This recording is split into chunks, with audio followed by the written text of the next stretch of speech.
We are out here. trying to spread the love of knowledge, care, Yeah. and understanding with everyone.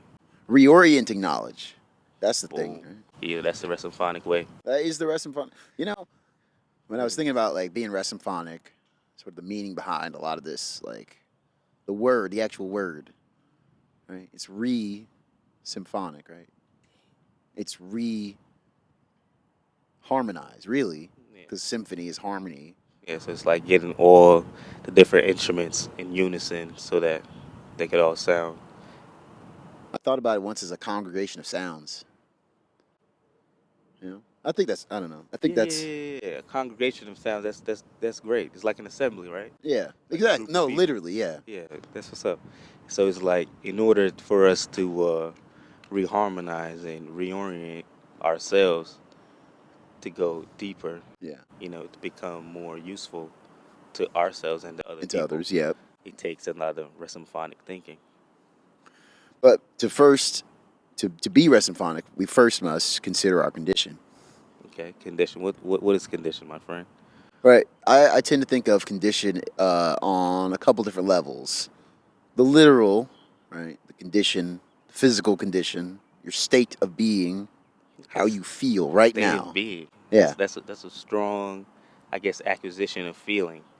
Yeah. Because how do you know your state of being? You feel it. But how? Because a condition doesn't exist without another, right? Okay. Because you In can't reference to feel your someone. condition Yeah. without interacting with other people. Okay. Okay. So like when you're with when you're next to someone else, when you're with someone else, you're in the same space as other people. There's this sort of energy, Yeah. and that's the thing. That's sort of more um, ethereal, Yeah, exactly. but that's at the same time that's also the thing that Yeah, because like for example, the condition of being poor or living in poverty, right. a person who lives in poverty don't know they're poor if everyone around them is poor. True. You know, You have to see someone who's rich or exactly, interact with someone who's rich in order exactly. to see the Because difference. growing up, an individual who was at risk youth like anybody else, Mm. African American or African or Caribbean or whatever I guess wherever in the diaspora you fit. Because we Yeah. got some Asian blacks, we got some native blacks, American black, Irish blacks, True. Caribbean blacks. So True. at the end of the day, we're all one. But I said that to say, if you're in a community where everybody is poor and money or commodity is Mm. more intrinsic than extrinsic, it's different. How you think of condition, how you interact with people is different because values in what you can't see, not what you do see. Other than a capitalistic society where everything is, I guess, end all be all in the outcome based, like we were talking about earlier. Yeah. Okay. Well, yes. Yeah.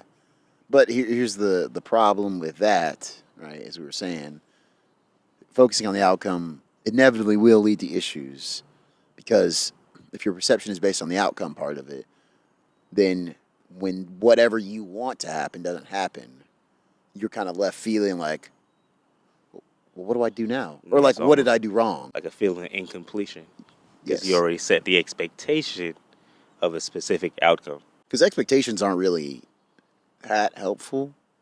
Like setting a standard for yourself is different than setting an expectation for yourself. Because that's like limiting yourself, really. Really?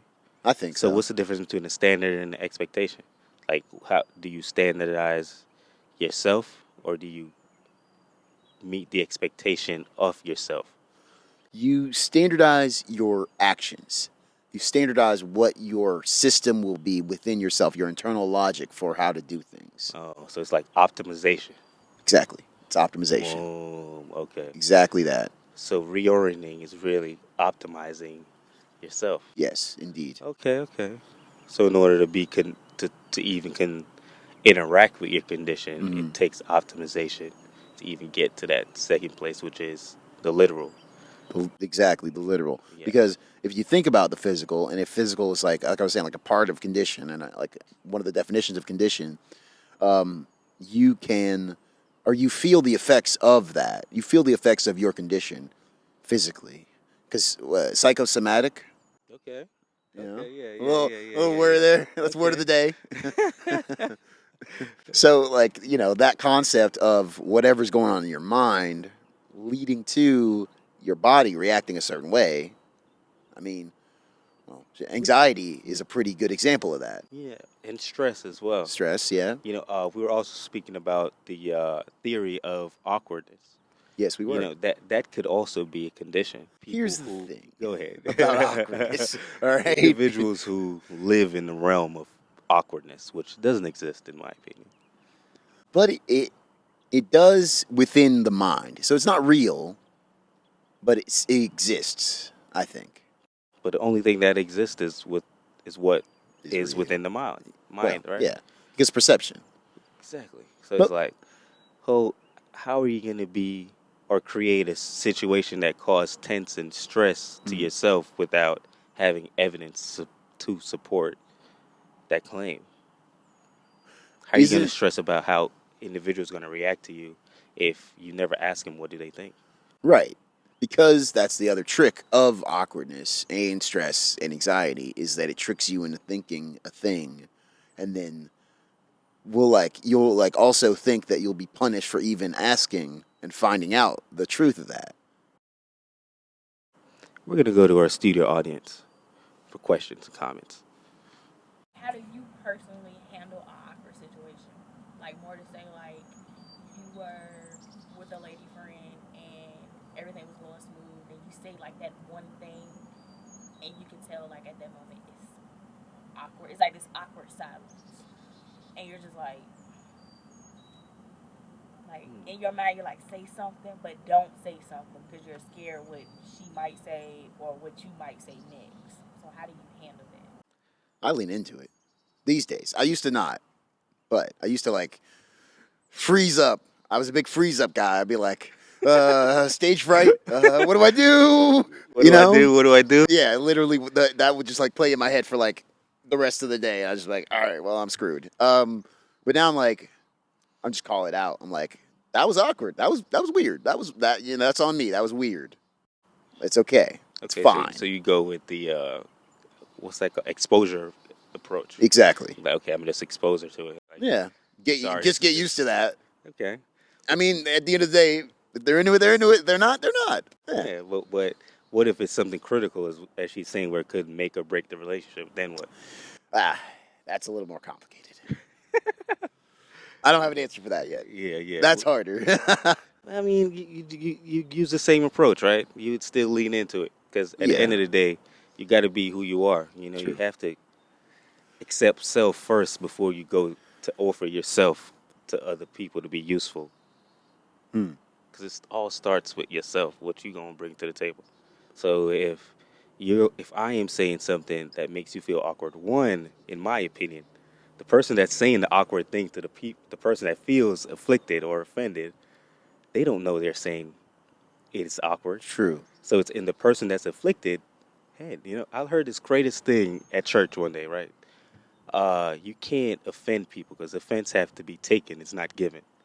So you have to take offense. It's not given. So the person Ah. that's speaking to you they're not giving you offense. You're taking it. You're receiving it. So Hmm. it's all about tone and I guess personality and just how well you know the person. Because in my opinion, awkwardness doesn't exist. It's just like stress is more real than awkwardness. Okay. If you're saying you're stressed about the girl or the man not talking to you after you said what you said, okay, stress is more, I guess, chemically makes more sense from a psychological space to why you'd get nervous and be, you know, be a blunder Hmm. to yourself and to her. But other than that, just lean into it. Women like a guy that can just own up to shit and just make fun of himself, make him laugh. Not take themselves too seriously. Exactly. That's why I wear the glasses. That's why I wear my Superman glasses. Yeah. Yeah. Oh God. Yeah. Oh That's why I wear my God. Superman glasses. Yeah. Lens you don't see. Because I got eyes. Oh, ooh, I see what you did there. I see what you did there. Yeah.